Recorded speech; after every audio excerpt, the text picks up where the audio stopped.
Katanya plonga-plongo, katanya klemar-klemer. Tapi pas dia ngomong, saya akan cawe-cawe. Semuanya pada blingsatan, pada kebingungan. Mengambil etika politik, mengatakan tidak menjadi seorang negarawan, pada kebingungan semua. Katanya presiden boneka. Lalu mengapa approval rate yang diterimanya ini mungkin merupakan approval rate yang tertinggi dari sekian presiden yang pernah bertahta di Indonesia?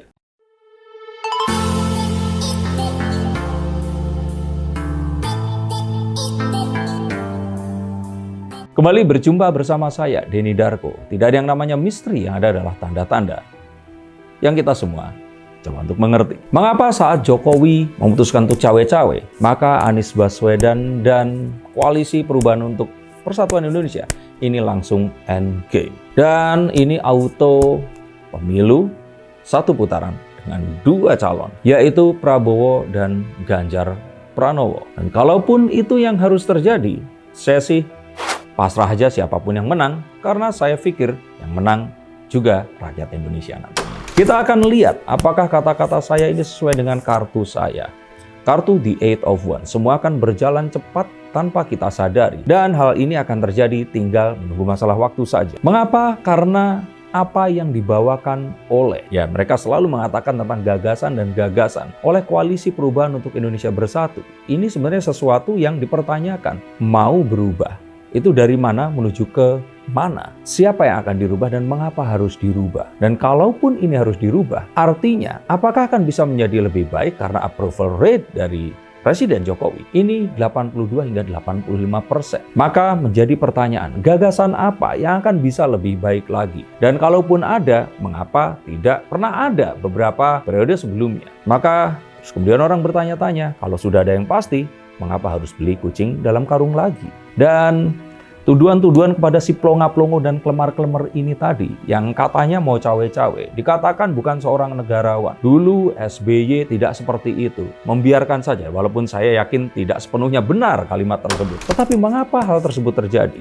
Adalah karena Presiden Jokowi ini memiliki approval rate. Artinya masyarakat ini puas dengan apa yang dilakukannya selama ini. Sedangkan dahulu waktu SBY ini mengakhiri periode yang keduanya, approval rate-nya ini konon sekitar 50% saja. Maka saat itu, kalaupun SBY ini mengendorse salah satu calon, maka belum tentu masyarakat akan mengikuti sarannya. Ini sama seperti sebuah kepercayaan saat seseorang memberikan sebuah pilihan atau mengajak untuk menggunakan sesuatu. Influencer misalkan. Influencer yang memiliki follower lebih banyak, tentu saja akan bisa mempengaruhi dengan lebih baik. Nah, jika saat itu SBY yang memiliki approval rate hingga 80% lebih, tentu saja akan dilakukannya persis seperti Pak Jokowi ini. Bahkan kebanyakan presiden-presiden di akhir pemerintahnya ini mendapat julukan lame duck yang tidak memiliki kuasa apapun dan ya udah tinggal ditunggu lengsernya dan harapannya ini bisa digantikan secepatnya oleh presiden yang baru nanti. Maka tuduhan tersebut hanyalah sebuah serangan politik yang ya wajar-wajar saja terjadi.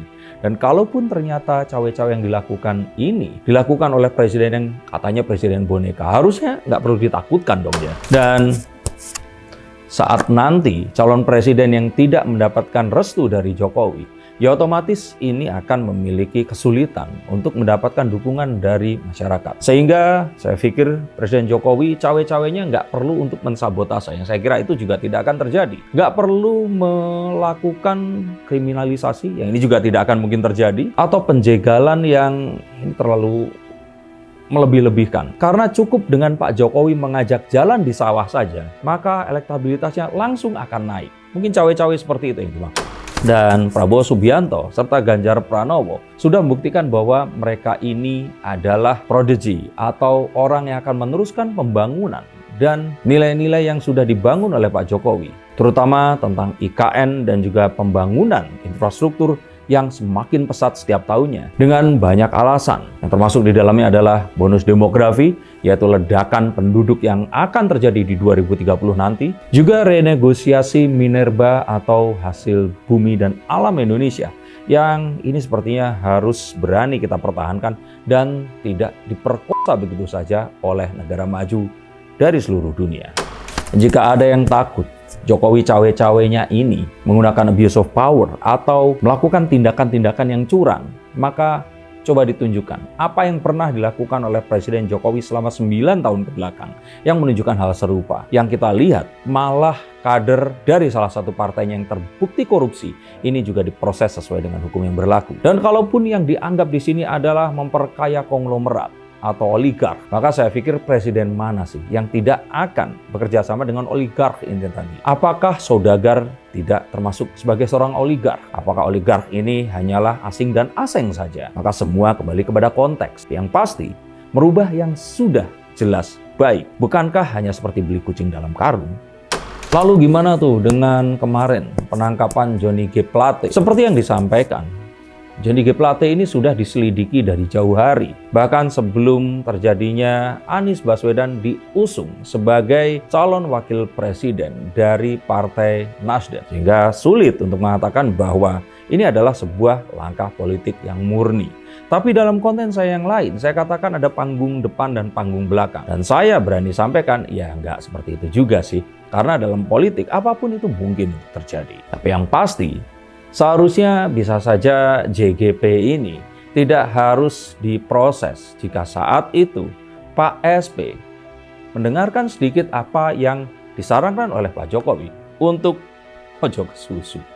Maka yang saya lihat nanti, masalah cawe-cawe ini, Pak Jokowi itu tinggal hanya menunjukkan dukungannya kepada yang mana, dan yang tidak didukung otomatis tidak mendapatkan approval rate, dan otomatis akan terjegal dengan sendirinya. Jadi no need to use abuse of power. Ini kayak membunuh nyamuk pakai bom atom. Dia cuma hanya perlu mendekat ke calon yang memang diinginkan, maka calon yang lain langsung akan dijauhi oleh masyarakat yang memilih Presiden Jokowi ini tadi. Dan ini merupakan sebuah hak politik dari Pak Jokowi yang merupakan seorang petugas partai juga. Kalau mempermasalahkan tentang hal ini, dari dulu pun presiden-presiden ini adalah petugas partai. Kalaupun ternyata bukan seperti Pak Anies Baswedan sekalipun, tetap dia ini akan sangat ditentukan oleh keputusan partai yang mengusungnya. Jadi there is no freelance dalam politik. What's in it for me? Dan di sana ada uang, di sanalah ada kekuasaan.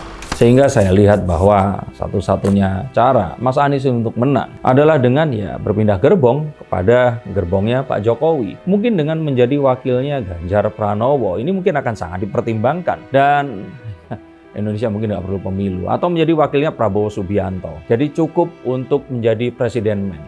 Sudahlah, lemesin aja. Buat apa harus kita berdebat? Kita memenangkan juga Indonesia yang sama. Apakah harus segitunya untuk mendapatkan kekuasaan? Dan saya pikir sebenarnya bukan Mas Anies, tapi orang-orang di belakangnya yang selama ini mendukungnya. Dan berbicara tentang gagasan, rekam jejak, dan sebagainya, saya melihat bahwa sebenarnya orang-orang yang akhirnya ini dianggap mendukung seorang Anies Baswedan, itu mungkin hanyalah 10% dari seluruh yang mendukungnya. Dan bisa saja 90%-nya ini mendukung Anies Baswedan karena mereka ini membenci Jokowi. Mengapa mereka membenci Jokowi? Karena mereka ini terpapar internet bubble filter yang salah. Mereka mendengarkan informasi yang salah, menelan logika yang mentah, dan akhirnya mereka mempercayai sebuah narasi yang sebenarnya tidak terjadi. Jika seperti ini, maka akan sulit. Karena politik sebenarnya adalah memilih yang didukung, bukan menggagalkan orang yang tidak didukung agar mereka ini tidak berhasil, dan kita memilih seseorang yang sebenarnya kita tidak tahu apa gagasannya dan seperti apa rekam jejaknya. Sangat disayangkan orang secendekia Mas Anies Baswedan ini akhirnya harus diperalat oleh kelompok ini tadi. Kelompok yang mereka sebenarnya adalah pengusaha yang ingin bermain lewat politik, tapi karena mereka mungkin sebagai anak bangsa asli Indonesia, merasa asli Indonesia, maka mereka ini merasa bahwa haknya selama ini diambil oleh yang keturunan pendatang dan perlu melakukan hal-hal yang saat ini mereka lakukan untuk mengambil kekuasaan yang mereka inginkan. Tapi apakah betul hal tersebut memang sesuatu yang harus dilakukan saat ini? Saya katakan bahwa di antara semua calon, sebenarnya saya sangat cocok dan paling cocok dengan Anies Baswedan. Tetapi sayangnya dia ada di tempat yang salah. Dan dia terpaksa harus memilih langkah yang salah, yaitu diam saat politik identitas digunakan oleh pengikutnya untuk menyerang lawan politiknya. Dan diam adalah merupakan sikap dan pilihan tindakan juga. Maka buat apa takut? Buat apa khawatir jika ternyata yang mengatakan cawe-cawe ini adalah seseorang yang dikatakan presiden boneka, keturunan P KI.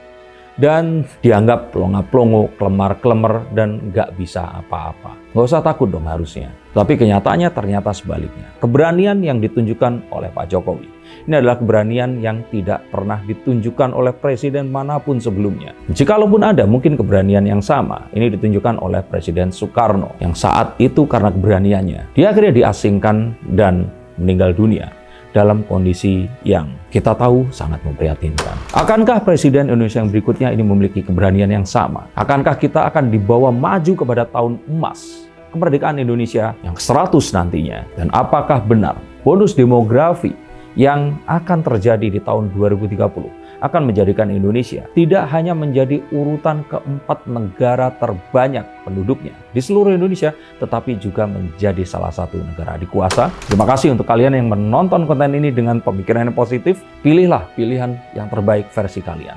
Jangan memilih seseorang hanya karena kalian tidak ingin memilih calon yang lain atau membenci mereka. Dan jangan pernah golput, karena pilihan kalian penting. Terima kasih, sampai jumpa dan salam.